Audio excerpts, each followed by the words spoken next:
Thank you for joining me. I'm Juan, lead trader and founder of Prosperity Trade. In this video, we're going to take a look at a stock that we've spoken about several times. Once considered a meme stock, it's no longer looked at as a meme stock and a potential penny stock with major catalysts. You're going to want to watch this video.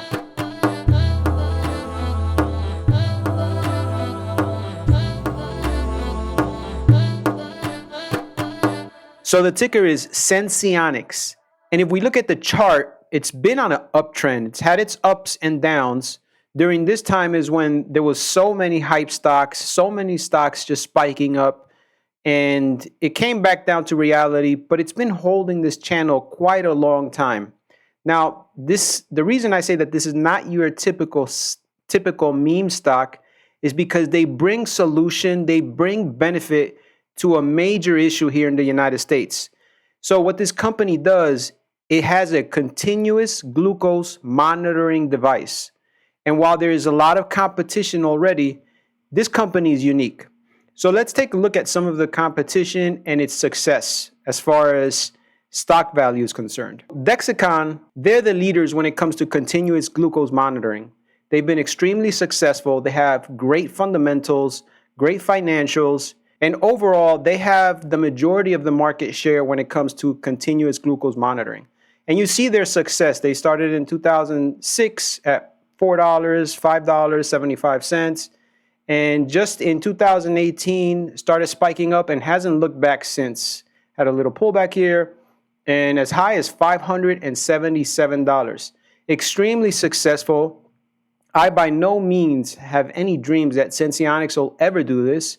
I don't think it's possible because of the market cap difference between the two, the amount of floats, the amount of shares circulating between the two. So there's no way that Senseonics will ever do anything like this. But I just want to show you how much success that this company's had, Dexcom, with their continuous glucose monitoring.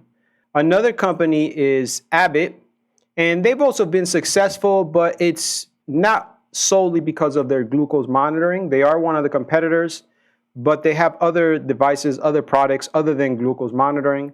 But they've been a successful company also. Since its partnership with Ascensia, Senseonics has come a long way. They have many goals. They've improved in the way they market. They've improved their website. It looks cleaner, simple to follow. And they start off with just talking about their system and the standards that they set with their system.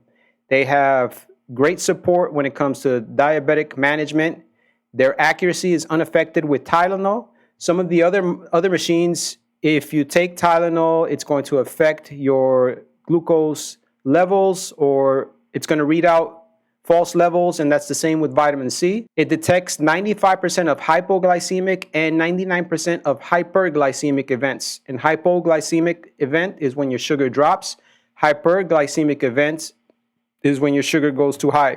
And another great thing about this machine, that if you have one of these events and you're sleeping, it'll buzz and wake you up so you can correct yourself. So if your sugar drops while you're sleeping and you have the potential of going into a diabetic coma because your sugar can get so low, it'll actually wake you up, kind of buzz, and you can have a juice or sugar or peanut butter sandwich to get that sugar back up. It's also shown to significantly reduce A1C by 0.5%. What's A1C? It's basically when they read your blood and they kind of take the 3-month average of your glucose. So the normal range is about 5.7 to 6.4, and they're saying that it decreases your A1C, which is extremely important for diabetics. And transmitter can be removed and replaced without wasting the sensor. So that's extremely important. So the great thing with this device, if we take a look, you have the small sensor here, and this goes under your skin. So that's the first positive thing I think that people like. If they want to just go for a swim, they just want to feel free and normal without a major device, they can pop off the transmitter. This will stay unaffected, and they can go swimming. They can do anything, play sports, and it's not going to affect the sensor. And it's also a procedure that's extremely easy to place. It's a 5-minute procedure that can be done by your provider. So that was one of the kind of negative things associated with Senseonics, is that you have to go to your medical provider to have this procedure placed, as opposed to Dexcom, they mail it to your home. So that's more COVID friendly as opposed to this. And they lost some money during COVID because people weren't going to the doctor for simple procedures. If you had to choose between changing out your device every 10 days, every 14 days, like Dexcom and Abbott and some of the other competitors, as opposed to every 90 days and hopefully every 180 days, which should be coming soon, then I think the inconvenience of just having to go to the doctor once for every 180 days is worth the inconvenience versus having to change out your device every 14 days. So it's an implantable sensor, first and only CGM to achieve 8.5 of MARD. So this is so essential and so important. And this is why I say that this is not your typical penny stock. This is not your meme stock. You don't get results like this from a penny stock. So if you look at the financials, they've diluted their shares. They've diluted quite a bit of shares, almost double the amount of shares they have circulating. Yes. So they've diluted their shares. They aren't profitable, but they're using their money for their research. They're setting themselves up for the long-term game. If we look at Dexcom, if we look at the charts, it took them almost a decade before that stock price started going up and it just made a major spike. So this company, it's going through that stage of years of not being profitable, using all their revenue to invest in themselves and basically playing chess, setting themselves up to be the leaders in CGM. They've done a lot of surveys, and what they've gathered is what the customer wants. They want convenience and accuracy. So this is convenience of a small sensor that doesn't have to be changed out for 90 days. 180 days is coming very soon. And then 365 is their next goal. That's so major, that's game changing. Then accuracy, they don't want this convenience to compromise accuracy. But here, if we look at their MARD, 8.5%, their mean absolute relative difference. And this is basically the metric that's used to access the performance of CGM systems. This tells you the absolute error between the CGM value that you see here and what's actually being read in the blood. So the industry average is 9.3%. So they're above industry average, and they're the first ones to have such an accurate device. This is, like I said, this is not your typical penny stock. First and only transmitter that is removable. Again, big plus. You have to have this on. You can tap it with your phone. You can set it up so that your phone gets automatic updates. But if you want to take it off, if you want to go for a swim, you can do that. First and only sensor that is MRI compatible.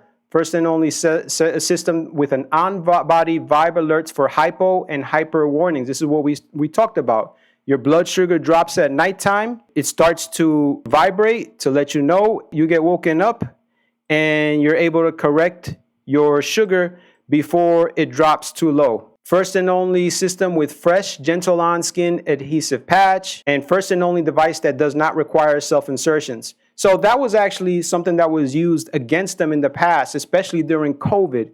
You know, the Dexcom, you do the self-insertion, and that was used as a strength because it's COVID friendly. But now they're kind of like flipping it and saying that people don't want to self-insert it. But I don't know if that's too accurate because a lot of people are using Dexcom. So, you know, but it's funny how they kind of flipped it on Dexcom or flipped it on the narrative. So this is their timeline. They started off in Europe with approval from CE. So that's basically the FDA for Europe and all over the world. I don't want to get too much into CE versus FDA. They're very similar. They both have high standards. FDA does have some more thorough testing, but they also have been criticized for being too expensive and longer paperwork. Well, and CE is actually accepted all over the world as opposed to FDA. It's only in the United States, but that's a different topic. So in Europe, they've been using the 90-day system since 2016. They've been using the continuous glucose monitoring 180-day system since 2017.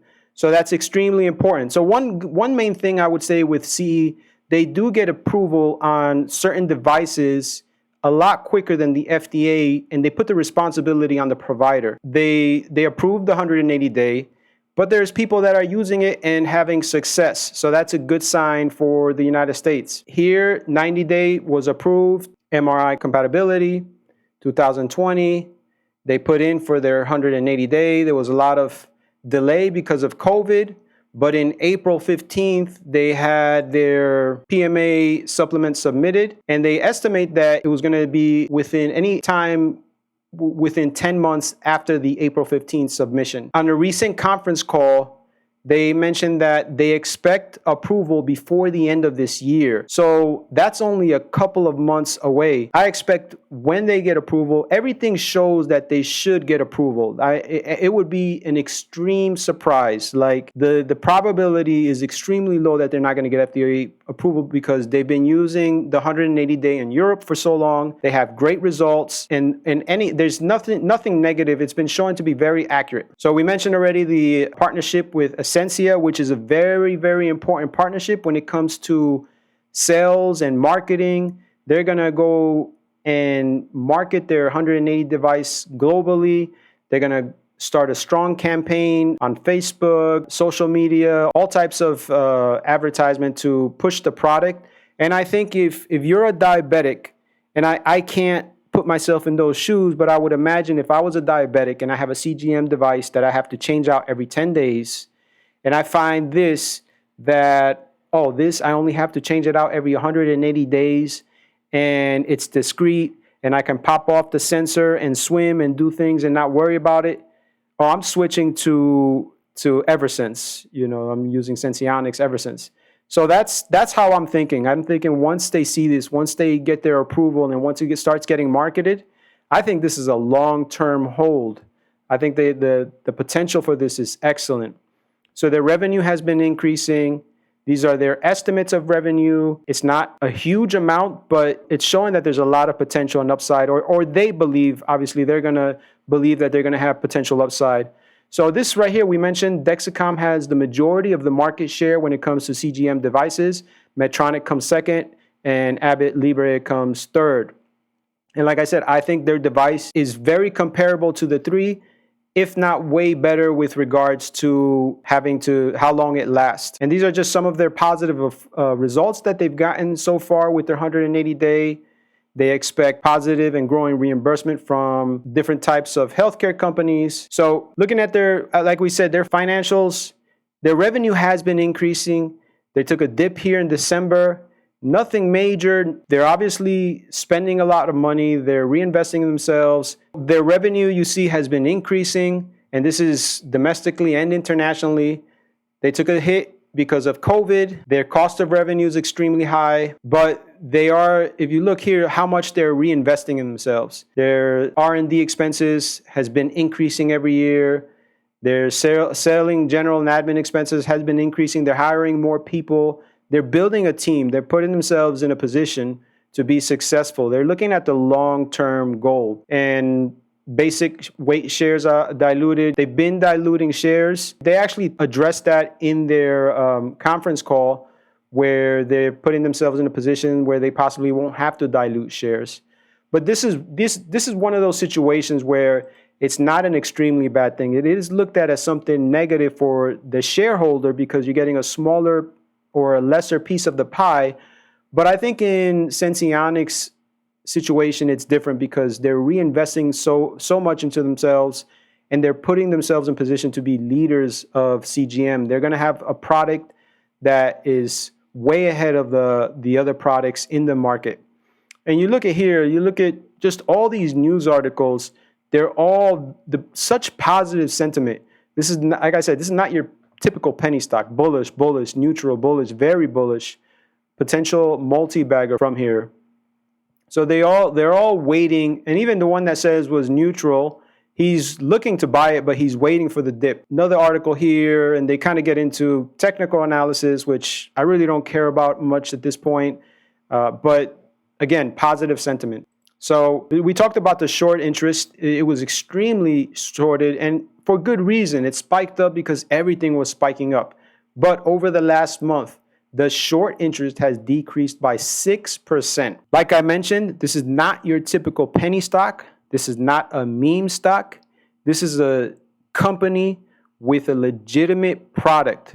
So, of course, if you get into the growth versus value investor debate, this is not a value play. This is not some company that's been established for many years and you're just expecting a positive 8 to 15% growth each year and the financials are pristine. It's not one of those companies. This is a growth story. This is a growth company that if you're correct in your thesis, if everything falls in place, you have the potential of making so much money percentage-wise.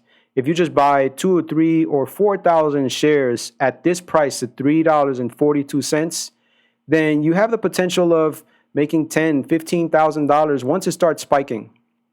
I do believe that this company will be successful. They're already successful in Europe. They have a great product. They have a great marketing team. They're spending all their money in the right places to put themselves in position to be successful. And I set a price target at $8, and that's my price target. But after if they reach that price target, I'm definitely going to reevaluate. I'm going to look at their science and statistics behind their potential 365. I may increase that price target. So my current price target is about $8, but it will be reevaluated once they get to 180 days and I see the progress with the 365. So they're close, hopefully this year, within the next 2 months, of getting approval for the 180 days. And their next project is to have the CGM that can monitor for 365 days. That's basically once a year you have to replace the sensor. And that's just a major game changer. How do you compete with that? So that was my video. Thank you for watching. Please subscribe, comment, and like, and see you on the next video.